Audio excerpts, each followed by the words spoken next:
Okay, I thought like a life update video would be so fun. Does this look stupid?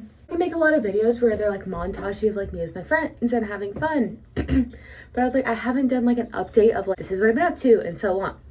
So let's do it while I do my skincare. Okay, first let me wash my face real quick. Where do I start with this? I'm 1 semester away from graduating with my MBA, which is cool. I think I'm finishing in December. I have 1 class that I still need to sign up for, but my advisor literally is like, yeah, there's no class for it right now. And I'm like, okay.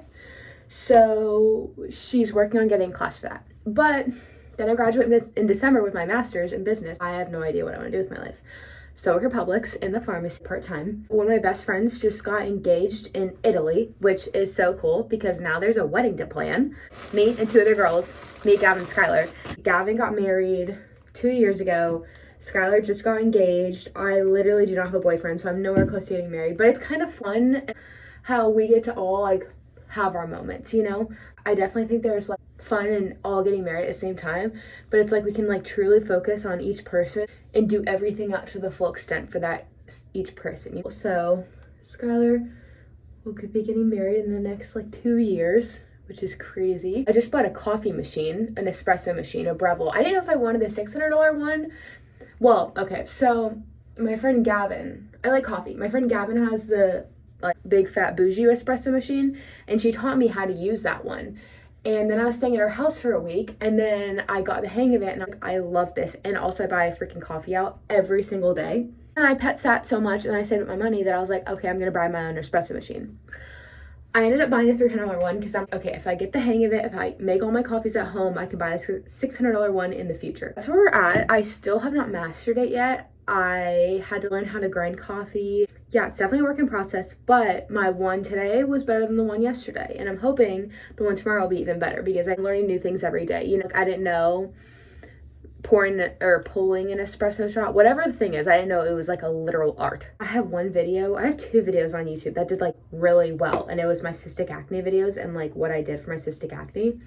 And fun fact, I'm off of all my medication for my cystic acne. So I was on birth control and an antibiotic. And then I was having really bad stomach issues. And turns out the doxycycline was literally tearing away at my stomach lining. So I had to come off of that. And I was like, great. So either my stomach is like torn up or I have cystic acne. Wonderful. But at the time I was also dealing with, I was wondering if I had a gluten intolerance, allergy or something because my stomach would get so bloated when I would eat gluten. For separate reasons, I kind of came off gluten for a while, and then I realized, my skin got so much better, which like, I know right now it's not great. I also am on a period, so like that's why, but like I haven't been on medication for my skin in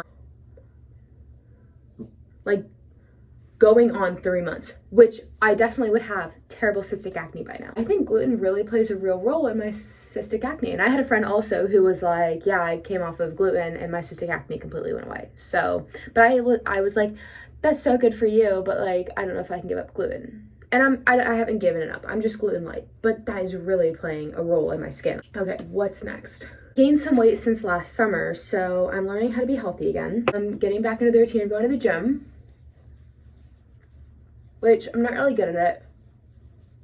No, not good at the gym. I'm just not good at keeping like a routine. But I've gone like 3 days every week for the past like 3 weeks. So 3 days is better than nothing. And I was listening to a podcast today. It was the Deepen podcast. And he was talking, it was kind of a cool podcast because he was like correlating like working out with like abiding with Jesus and everything. And he was like, we don't read the Bible to be a Christian. We are Christians, so we read the Bible. And he was like, you don't like work out to be an athlete. Like you are an athlete, so you can work out. Like it's kind of like identity preceding activity. And I was like, ooh, I love, like, why am I trying to like check off these boxes so I can be something? Like, no, I am that, so I can go do those things. I am in a class right now that's only offered on Tuesdays and Thursdays. So I'm literally not able to be in a part of my disciple group, which they're off for the summer, so that'd be normal, or go to church, which sucks. And then Sundays I usually work. My whole schedule's been like flipped upside down. I don't really know what that's gonna look like come fall, so I'm in a transition period, which is like, I'm not like nervous or anxious about it, but it just sucks that I don't know what the future's gonna look like when it comes to my normal routine of like going to church, being in community, yada, yada, yada. Okay, so one thing that I don't think I've mastered yet that I've been struggling with, that I'll just talk about, is I feel like I am like such a caring friend and I love the people around me, but it's getting to the point where it's like unhealthy. I am like obsessed with the people around me, and like my whole life, like I will flip my life upside down to make sure I can like make it to a hangout or do something for a friend or with a friend, completely be like, oh, I don't need to do that for myself, and not put myself first. Not like I need to put myself first, but like taking care of myself is like so on the back burner. And I'm like, it's funny how like that's a great quality about me, but to a certain extent it can get like unhealthy. So I feel like that's something I'm trying to learn right now. Although I don't have it all figured out, the first step to recovery is admitting you have a problem. So that's my problem. Now what's next? This is like a new-ish routine, skincare routine. I've not been doing this forever. Okay, I think I want to do a little bit of a sleep mask tonight, maybe. This stuff, I don't know what it is. So good, so hydrating. So we'll put some of this on. I think I'm gonna watch a movie tonight, The Hating Games. I tried to watch it last night, maybe the night before.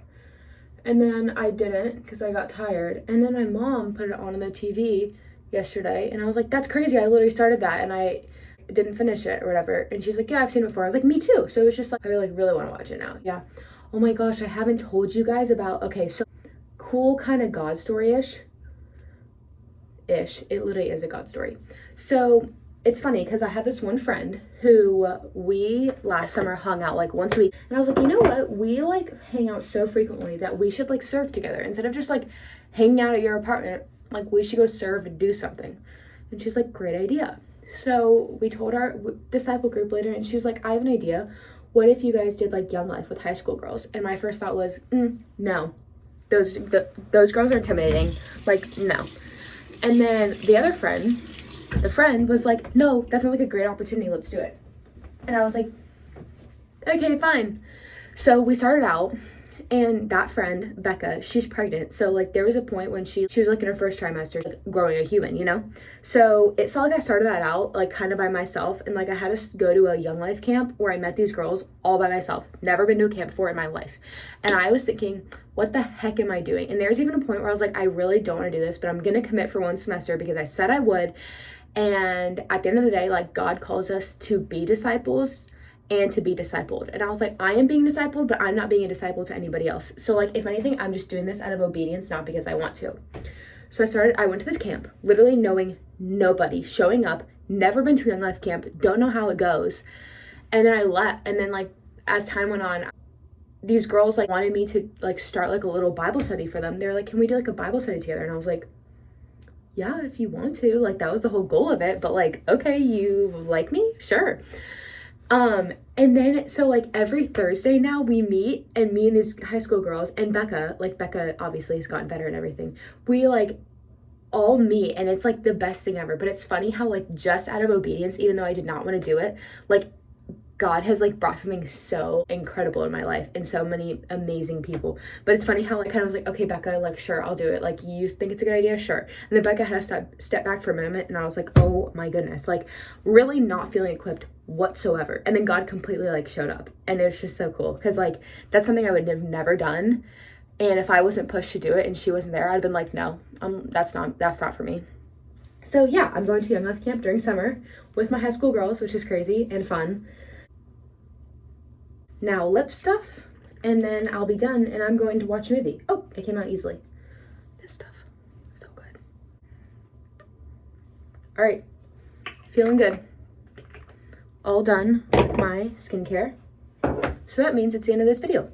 Thanks for watching, and I'll probably see you guys the next time I hang out with my friends.